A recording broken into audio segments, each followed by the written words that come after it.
We got some special people here. I want to introduce my mom, Robin Jones, right here. Actually, her name is Robin Day now, and this is my stepdad, Gary Day, right there. So excited you guys are here. You'll get to hear from some representatives from our sending church in Abilene, Texas. Jake and Than right back here. You guys give everybody a wave. Everybody say hi. Man, it's a special day. And I'm Brian, and this is Amy. And Amy actually isn't normally part of the messages. But today, I've asked her to come up here because we're starting this series, The Life of a Dreamer. And I am a dreamer to the core. Is anybody else like me? Not like necessarily I dream when I'm sleeping, but I dream when I'm awake. And it kind of never stops. Is anybody else like me, a dreamer? I see a couple, not very many actually. Okay, well, and Amy, the reason I have Amy up here is because she is the realist in the relationship. She doesn't always crush my dreams, but she's a realist. Anybody else here, would you consider yourself a realist? I am a realist. Be proud. Be proud. Okay. And is anybody in here like, I don't really know? Maybe somewhere in the middle. Dreamer, realist. Okay. Well, Amy, I'm glad you're here. I think it's funny how opposites attract, you know? There can be friction, though. And so, Amy, what is it like to be a realist and to be married to a dreamer? It's not hard, and there's never confrontation, and we're always on the same page, and we speak the same language. It's actually like the complete opposite of that. It's really hard sometimes, and there can be a lot of conflict. But there's this cool thing I'm learning in the dreamer and the realist relationship. And the dreamer-realist relationship doesn't just have to be marriage. It can be roommates. It can be coworkers. It can be a parent-child relationship. It can be a sibling relationship. But whatever you are, wherever you land in the dreamer or the realist camp, I mean, you deal with the other camp, right, all the time, right? So it's this cool thing because we need each other. So I as a realist, can kind of realist myself down into a hole and get kind of stuck. Any other realists relate to that in here? Okay. And Brian, as a dreamer, can kind of just keep dreaming and get higher in the sky, higher in the clouds, and dream, and he also gets kind of stuck. But there's this really cool thing that happens when we're united under Jesus, and he kind of brings us together, and there's this forward momentum. But it does come sometimes at a cost. It costs me my pride. It costs me my...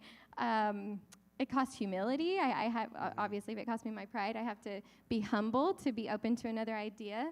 And I'm learning that dreams are so important. Even sometimes I don't want him to be dreaming. It's important that he is. I remember I was in labor with our first son 11 years ago, Jacob, and it was a bit of a stressful situation. My blood pressure was high. Jacob's heart rate was not where they wanted it to be. They had to induce. They hooked me up to all these IVs. That was very stressful getting it started. It just was a tense situation. And for the first time since we got admitted in the hospital, everyone left the room, and it was just me and Brian. And I look over, and Brian is sitting on the couch looking out the window, really just looking very contemplative. And I thought, oh, my goodness, he is over there just imagining what this next season in our marriage is going to be like. We're going to be parents. We're going to have a son. This is going to be so beautiful. And he's just over there really thinking about it. And I look over. I said, babe, what are you thinking about? And he gently turns his head, and he looks at me with really thoughtful and kind eyes. And he says, babe, I think we need to start an orphanage in Africa. And I don't even know how you respond to that, but what I wanted to do was rip all those IVs out, come over there, and smack him and tell him, I am having your baby. Why are you dreaming right now? So sometimes it can be hard, but we see in the Bible, Proverbs 29:18, I think it's written wrong on the screen, where there is no vision, the people perish. And it's true. It's so true. So God uses dreamers and realists together to make this beautiful team, even though sometimes it's hard. Yeah, and so today we want to ask this question. What do I do with my dream? Or for those of you who are realists, you're like, I don't have a dream. What do I do with my dreamer? Do you crush their dreams? Do you follow their dreams? And for those of us who are dreamers, I think we have a few choices of what you can do with your dream. Number one, keep your dream to yourself. This is the safest option. Zero risk, right? But also zero reward. And so the second option would be share your dream. Sharing your dream is risky. You put yourself out there. It's vulnerable to share your dreams. And really, whenever you share a dream, you don't know whether it will be worth the risk of sharing it. Third option is to let go of your dreams. And for those of us who are dreamers, it's really hard. It's really hard to let go of a dream.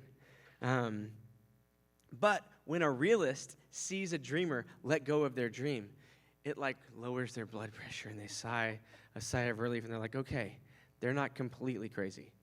And then the hardest thing, I think, for all of us is to keep fighting for a dream. And so when you've got a dream and you keep fighting for it, this is probably even more difficult than letting go of your dream, is to keep fighting for your dream. I love a quote by Colin Powell. He said, "A dream doesn't become reality through magic. It takes sweat, determination, and hard work." So what do you do with your dream? Next 2 weeks, we're following the life of a dreamer named Joseph. And we've actually been following Joseph's families for months now. We started with Abraham, and then we followed his son Isaac, and we followed his son Jacob, and now we're following Jacob's son Joseph. And we called it, up until now, the series has been called My Messy Family. And if you've been here, you've seen some really messed up stuff. And I'll even give you a hint. When we walk through the passage today, we're skipping a passage because it's just so terrible. So if you want to know what's going on, go read Genesis 38. It's terrible. We're skipping it today. I'll go ahead and tell you that. It was so messy. But today we're talking about how this messy family produced a dreamer. And this is his life. And I hope that maybe by following the life of Joseph, the dreamer, we can figure out as a people, what do we do with our dreams?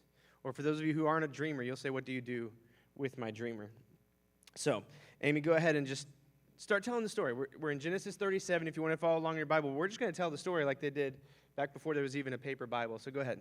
Yeah, so we'll be in Genesis 37 and 39 if you kind of want to skim along as we go. But where we pick up in the story, we're talking about Joseph. And we've been following Jacob through My Messy Family. If you guys remember him, Joseph is one of his 12 sons. And Joseph is the second to youngest son, and he's completely the favorite of his dad, Jacob. And all of his other brothers resent him for it, obviously, because how dysfunctional. And he is 17 when we're picking up in the story to give you an idea of how old he is. He's a young man. Jacob loves Joseph so very much that he even made him a special coat. The Bible calls it an ornate coat. And, it was really special, and it just set him apart from all the other brothers as the favorite. And this made his brothers resent him even more. I think that would probably be a normal thing, to resent your brother who's the favorite of your dad and you can't compete. One day, Jacob tells his son Joseph, hey, I want you to go check on your brothers because they're in the next town and they're letting the sheep graze in Shechem, so go check on them. So Joseph sets off and he goes and he checks on his brothers. But before he does this, he's had a couple of dreams. And the first dream is that he and his brothers are out in the field and they're gathering grain. And they have these sheaves of grain, there's bundles of grain. And all of the brothers' grains bundles bow down to Joseph. His rises up and theirs bow down. I don't know why, but Joseph thought it was a great idea to go to his brothers who absolutely hate him and tell him this dream, that they're going to bow down to him one day and he's going to rule over them. So naturally, that made them hate him more. And then Joseph has another dream. And in this dream, it says 11 stars and the sun and the moon bow down to Joseph. Joseph's like, this is so awesome, I have to tell my brothers again. So he goes and he tells his brothers and his dad. And it says his brothers hated him more and his dad rebuked him. And I'm telling you right now, we have 3 sons and a daughter. And if any one of them came to me and they were like, Mom, I had this dream that you're going to bow down to me and I'm going to rule over you, there would be some rebuking happening, okay? Yeah. So his dad rebuked him, but it also said that his dad took note of it. So his brothers are hating him more and more and more as the days go by. And so now they're taking their flocks out to graze, and Joseph has to go to the next town to find them and check on them and report back to his dad. He goes to Shechem where they're supposed to be, and they're not there. Somebody says, oh, go try Dothan. I think they're there. So he goes to Dothan, and they see him coming on the horizon. It must have been real flat because they saw him, and they all were like mumbling, oh, there's that dreamer. What's he doing? What does he want? We hate him so much. Let's kill him. I mean, this is how much hatred they had in their heart for their brother. Let's kill him. And so they started plotting to kill him when he got to them. But the oldest brother, Reuben, he stepped in and he was like, no, let's not kill him. Let's just throw him into this cistern, which is like a well. Let's just throw him in this hole and see what happens, because it says later in the story that his plan was to then go rescue Joseph and take him back to his dad. So he had a little compassion for Joseph. So Joseph gets there, they take his coat off, and they throw him into the cistern. I'm sure Joseph was scared. I mean, surely he had to see it coming. I don't know. Maybe he's just not very self-aware. I'm not really sure. But he's thrown into the cistern, and then it says they sit down to have dinner. I guess all that, ambushing made them hungry. So they sat down, they had dinner, and in the horizon, they see this group of Ishmaelite merchants coming in, and they're on their way to Egypt. Reuben is not here at this point, the one who kind of saved Joseph's life and said, let's not kill him. Reuben had gone, and then brother Judah stood up and said, hey, we shouldn't kill him. I mean, he's our brother, and if we kill him, we don't get anything for it, but we could sell him and at least get some silver for him. And so they said, that's like a great idea. So they sold him to these Ishmaelite merchants who were on their way to Egypt, and they take his coat, because they took it when they threw him in the well, and they dipped it in goat's blood to make it look like he had a fight with an animal, and the animal won. And Reuben comes back, looks in the well, says, where is Joseph? And they said, well, we don't know, but we found this. And they hold up the bloody coat. Reuben goes into mourning. They take the coat back to their father, and they say, Dad, we found this coat. Is this the one you gave Joseph? Is this the one? And he examines it and says, this is my son's coat, and he must surely be dead. And he tears his clothes, and he's in mourning, and he says that he's going to be in mourning till he joins Joseph in the grave. All his brothers try to cheer him up, or comfort him, and nothing can bring him comfort. The dad is just devastated because his favorite son, he in his mind must be dead. Meanwhile, Joseph is not dead. He is a slave, and he's being taken to Egypt. Yeah, and if you think about Joseph being in slavery for a good portion of his life, his will should have been broken. Because, he got this dream, and then everything went just as terribly as it could have possibly gone. I mean, all the things that happened to him, throwing him in the well and taking him away and selling him as a slave and being taken far away from his family. But his will endured. And I want to pause for a second. I just want to say, when your dream comes from God, your will endures. Because God's plan, my plan is just totally breakable, but God's plan is unbreakable. And so Joseph, he had faith, he had insane faith, not in himself, not in his dream even, but his faith was in God. And so I think the secret here, if we're talking about dreaming, and I need to tell this to myself, the dream isn't about the dream. It's about something bigger, and it's about the God who's behind it all. And so if you skip to Genesis 39, like I said, we're skipping Genesis 38. So we find out that Joseph prospered even as a slave. So he gets sold to Potiphar, who's the captain of the guard for Pharaoh in Egypt. And everything he does prospers. And Potiphar starts to notice this, and he says, wow, this guy's really successful. So he puts Joseph in charge of the whole house, everything. And because God blessed Joseph, God blessed Pharaoh. And Potiphar wasn't the only one who started to notice Joseph. If you know the story, Potiphar's wife also started to notice Joseph because he was good looking, he was hardworking, he was a beautiful man. And so, apparently, based on the story, he must have been a very beautiful man because Potiphar's wife would throw herself on Joseph. Come to bed with me over and over again. She tried to sleep with Joseph, and Joseph kept saying no. He said, I don't want to dishonor my master, and I don't want to sin against God. And so at one point, Potiphar's wife grabs Joseph by the cloak, and she's trying to drag him to bed with her. Joseph runs off like a cartoon movie, he leaves the cloak in her hand. I guess he's naked somewhere. And she just holds onto the cloak until Potiphar gets home. She's like, hey, check this out. Joseph tried to sleep with me. And so, of course, Potiphar believes his wife, throws Joseph in jail, but not just any jail. It's the jail where Pharaoh's prisoners were kept. And even in prison, God blesses Joseph, which doesn't make any sense, right? He just keeps having bad things happen. He keeps rising. So but eventually, Joseph is running everything in prison. And so let's stop for just a second. ask the question again. So far, what does this tell us about what should we do with our dreams? I think we don't idolize our dreams. Because I think if Joseph had idolized his dreams, he would have lost complete hope right now. His dreams didn't include being sold into slavery and being framed for a crime he didn't commit and being thrown into the strongest guard in prison. Those were not his dreams. He didn't idolize his dreams. His hope wasn't in his dreams. His hope was in Jesus. His hope was in God. And it's really hard, I think, for us to not idolize our dreams because we are swimming in a culture that is obsessed with dreams. Follow your dreams. Never give up on your dreams. Do what it takes to make your dreams happen. Your dreams can become reality. But that is not what we see in Scripture. That's not what God teaches us. It's not what Jesus was about. We cannot idolize our dreams. I met a student from Pakistan on Friday night, and she has been here for about a month, and she's here until December, and she's at the college here in San Marcos. And she was sharing with me that in Pakistan growing up, kids really only have one of two dreams. They either dream to be a doctor or they dream to be an engineer. And she said that's about it. That's all they can dream about because that's all of the opportunities they have where she's from. And she said since she's been here, her eyes have been completely open to these other possibilities, these other opportunities for her, these other opportunities for everyone. We live truly in a land of opportunity, and it is beautiful. It's a beautiful thing. But if we're not careful, we begin to idolize the dream. We begin to idolize the opportunity, and we take our eyes off of Jesus, and we put them very much in our dreams.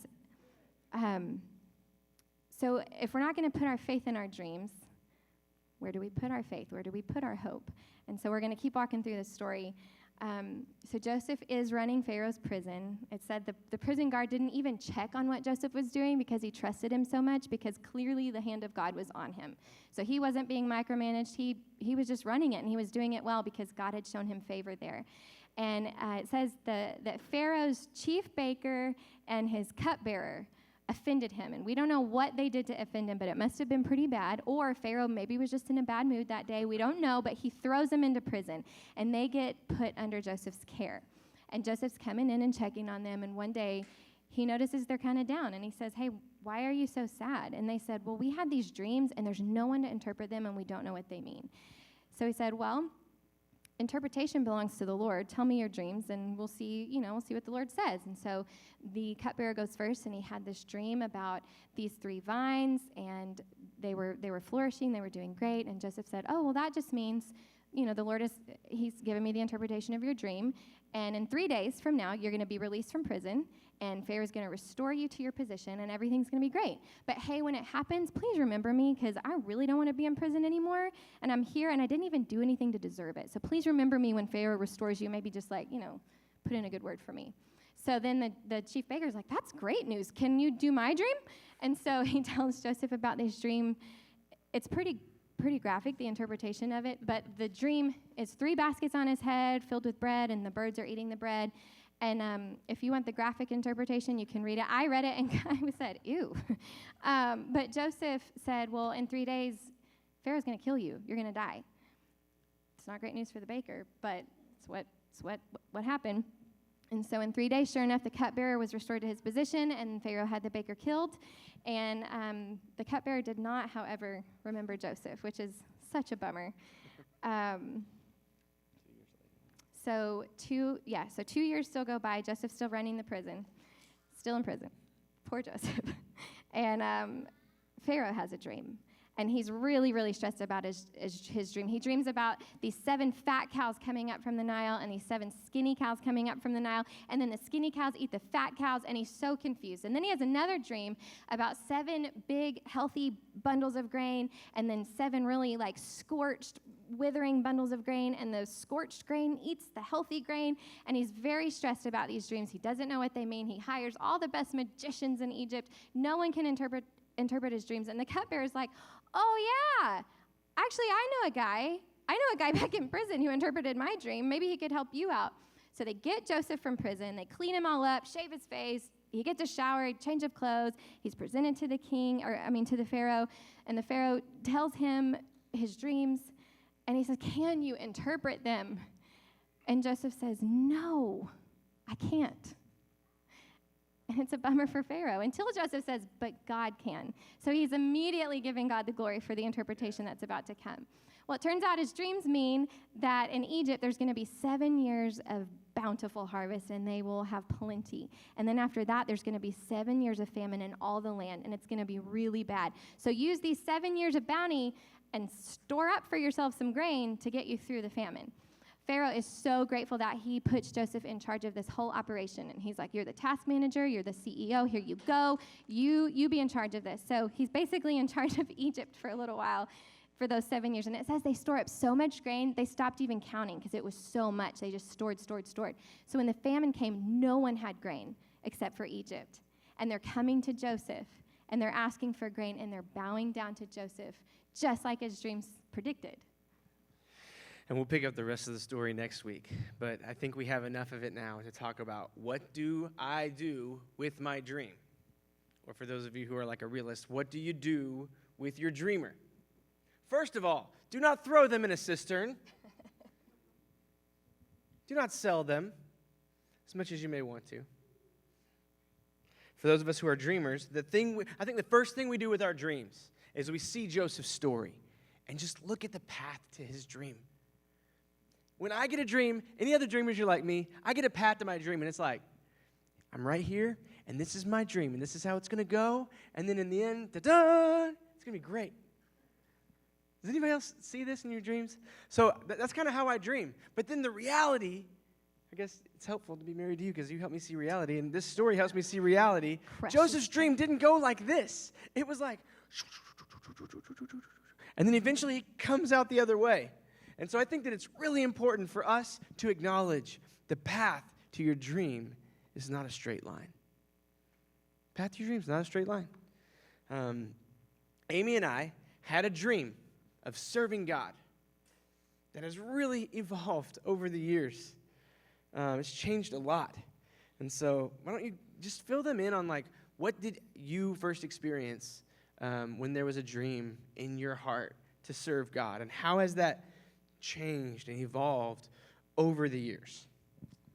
I went to a church camp as a little girl. I went every summer, and in my 6th grade year, I went to this camp, and it had a real strong emphasis on missions. And so they brought in all of these foreign missionaries, and they would tell us about where they lived, and they would tell us about the need for people to come share Jesus in their communities. And I knew at that time that was God's dream for my life. That was my calling, was to go be an overseas missionary. And so I knew all through high school that's what I wanted to do.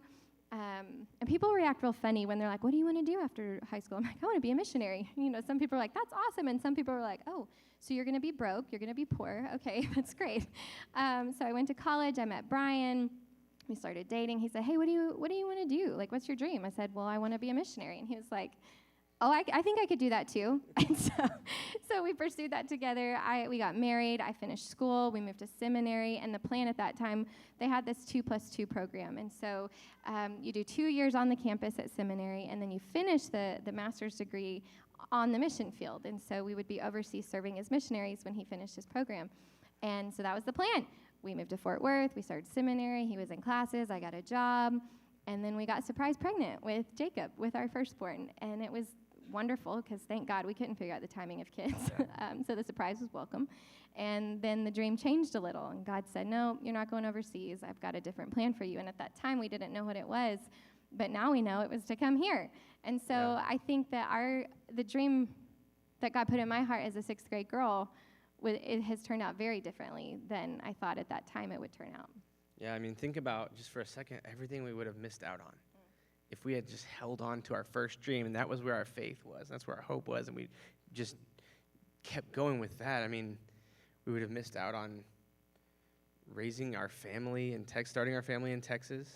We would have missed out on coming here. Like, all these people that are here today, like, we wouldn't know you. Yeah. That's crazy to think about. There's so many things we would have missed out on. And so what do we do with our dreams? Do we let go of them? Maybe. Some of them. And here's the ones you let go of. And us dreamers are not going to like this. The first thing to examine is this dream really from God? And when you realize this, you let go of the dreams that you realize aren't from God. And it's hard and painful, but it's less painful than trying to hold on to something that God doesn't have for you. Let go of the dreams that you realize aren't from God. And if this dream you have, if it ends in your glory, it's not a worthy dream. It's not worth holding on to. If it's something that's only going to impact this world, it's not big enough. I believe God wants us to have dreams that are dreams that are so big that they impact beyond this world into eternity. Yeah, it's good. I love this quote by Johann Goethe. He said, "Dream no small dreams, for they stir not the heart of man." And I want to be someone who dreams big dreams that are bigger than this world. And I want that for you too. And maybe for you, you say, you know what, I do have a dream that is a big dream that will impact eternity. But maybe that's still not God's plan for you. And those are the hardest dreams to let go of, aren't they? But when you let go of something, your hands are open and ready to receive. What if the dream you let go of is followed by a better dream? That's not your dream, but something bigger and better. I met a guy named Richard. He was from Germany. And I met him in Houston at this training for people who want to do ministry and who want to do ministry through building meaningful relationships. We talk about all the time the way that we follow the mission of Jesus and make disciples and be disciples is through building meaningful relationships. And this guy, Richard, was kind of learning about the same thing as me. And he said that he had this dream to grow up, to get married, to move to America, to be an engineer, and to start a family. And he had accomplished all of his dreams. He grew up, he got married, he had a family. He moved to America, he was working as an engineer. And then he prayed, God, what would your dream be for my life? After all of his dreams come true, it's like God gave him a new dream to go back to Germany, to plant a new church, just like we're a new church, for his friends and family in Germany. And now he's been there 2 years, reaching his family, loving his community, and he's got a new dream. And I think that could happen for some of us. This is the prayer for you and I. God, what is your dream for my life? But in order to pray that prayer, you kind of have to have open hands, like I'm ready to receive it. What is your dream for my life? Because in the end, it's not about your vision. It's about his vision. And his vision is better. So hear from God and get after it. That's good. So I think there could be a lot of mixed thoughts and feelings right now between the dreamers and the realists. And so one of those hang-ups could be, but I don't even have an idea what God's vision is for my life. So what do we do with that? Yeah, I think most people don't. That sounds very abstract, right? To say, what is God's dream for my life? Especially like if you're not a Jesus follower, this isn't even in your vocabulary, right? Like this is so other than. And maybe you would even consider yourself a Christian, but you would never think of trying to implement God's dream for your life. Like you may have your own dreams, you may not, but I'll say for me, there have been so many times where I've felt like I can't hear from God. And I know the thing that is clouding my vision is my own sinfulness. So whenever I turn away from God's design and I go my own way, and I'm in my sin, I am clouded. Jesus said, "The pure in heart see God."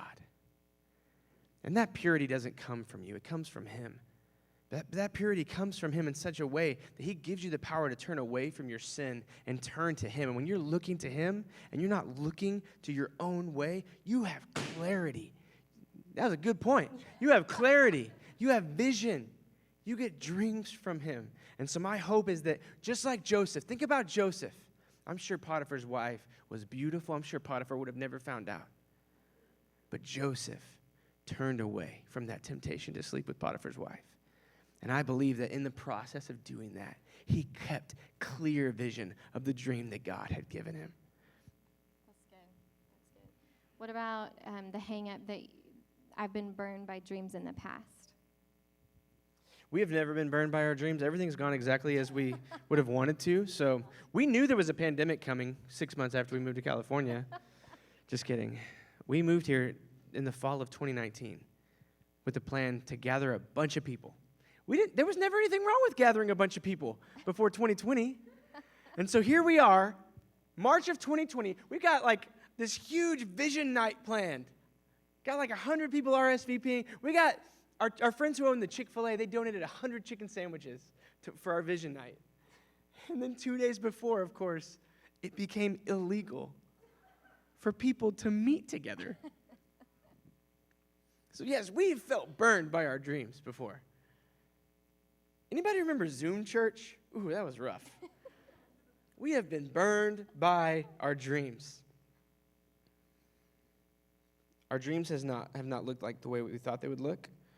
And I think sometimes God positions us in a way where he gives us this dream that is so overwhelming that if it comes true, only he can take the credit for it. It's like if I think about the last 3 years, we moved here 3 years. Our church is 1 year old, but there was a lot of work that happened before we ever launched a Sunday experience. So when I think about it, if it was up to us, there's no way we would be here today. We would have crashed and burned, maybe even before anything ever even launched.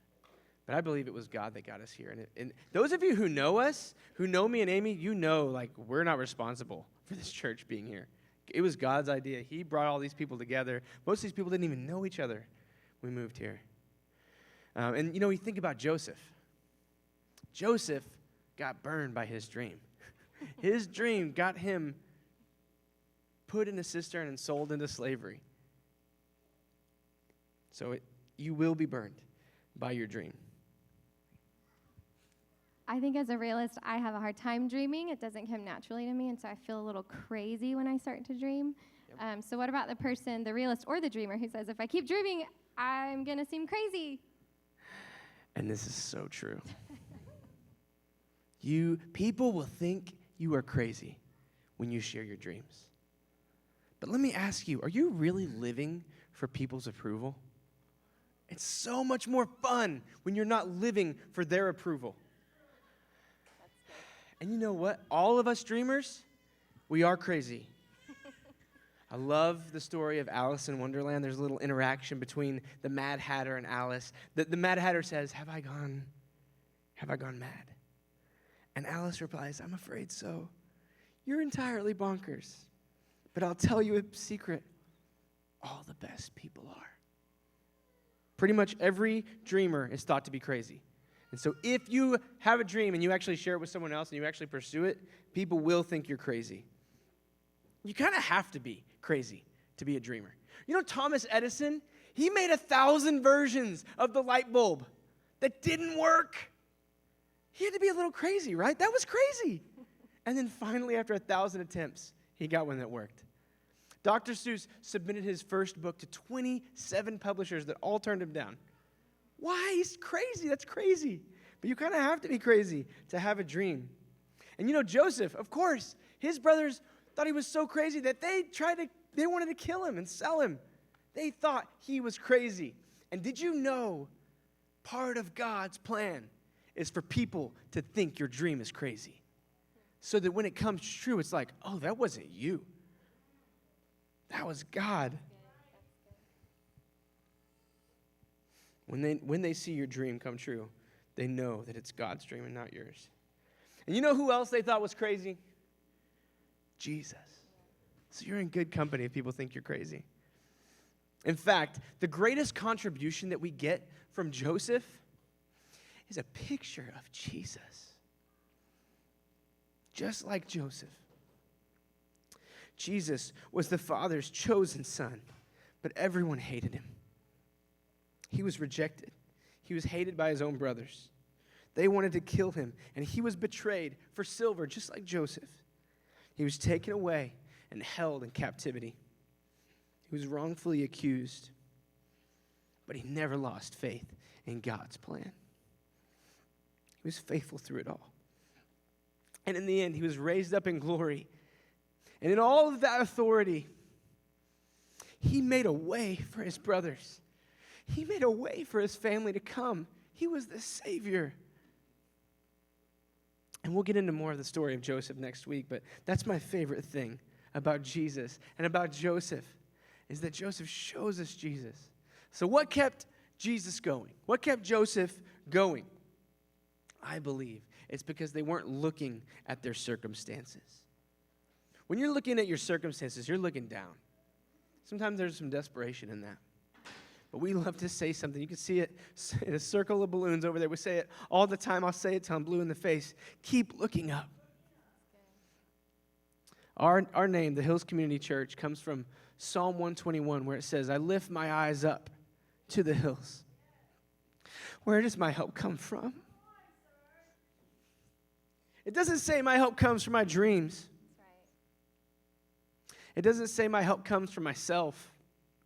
It says my help comes from the Lord, the maker of heaven and earth. That's worth an amen, yeah. So keep looking up. Not just to your dreams, not to yourself, but to God. People will think you're crazy. You'll feel like you got burned. And it won't be a straight line to your dream. The path to your dream is going to be very, very messy. But if it's God's dream for your life, it can't be stopped. We get to have this swagger like, you know what? My plans will fail, but God's dream for my life will come true. That's right. That's why our faith can't be in our dreams, but in the God of our dreams. Your dreams don't always come true, but God's do. Your dreams don't always come true, but God's dreams always come true. His will is beyond compare. And that settles something in me because I'm a strong-willed person. And my will gets broken, but God's will can't be broken. And his plan for me can't be broken. Around Christmas time, we like to watch this movie called Noelle at our house. I don't know if it's on Disney Plus, if any of you have seen it. If you haven't, I'm going to spoil it for you. But it's about this girl, Noelle, and her brother, Nick, and their dad is Santa.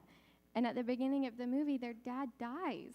And so Nick is next in line to be Santa, and he's terrible at it. He's so bad at it. He's not jolly. He doesn't know how any of the elves situation works. He's just really bad, but he's like trying to muscle through, and Noelle is trying to help him, and this whole fiasco happens. Well, Nick ends up running away because he wants to give up. So they put the red hat on Cousin Gabe, and Cousin Gabe tries to be Santa, and it's also very terrible. Cousin Gabe has no compassion and just tries to streamline the whole thing, and no kids are getting presents for Christmas because they're all bad, and this whole big fiasco happens. So Noelle has to go, and she has to find Nick, and through the movie, we find out that Noelle was actually supposed to be Santa the whole time. So when she becomes Santa, everything works out, and everyone's where they're supposed to be, and it's this beautiful movie. You should watch it. It's life-changing. But the whole point of this, telling this story, is that we're not Santa. You're not Santa. Yeah. We have dreams. I have dreams. I am a realist, but you know what? I have dreams. And I have a dream that this church will impact our community for Jesus in a way that none of us would have ever seen coming. And I have a dream that our 4 kids are going to grow up and they're going to know Jesus and they're going to follow him and be so deeply rooted in their identity in him that they will not be shaken. And I have a dream that our marriage will be strong and we will keep pursuing each other until the day we die. But you know what? While those dreams I believe are from God, I cannot put my hope in them. I cannot put my faith in the dreams because they are good. But I'm not Santa. I can't make them happen. God is the one responsible for doing what he wants. And so I have a part to play, but the pressure's off. I'm not responsible for making these things come to be. Preach. You're not Santa.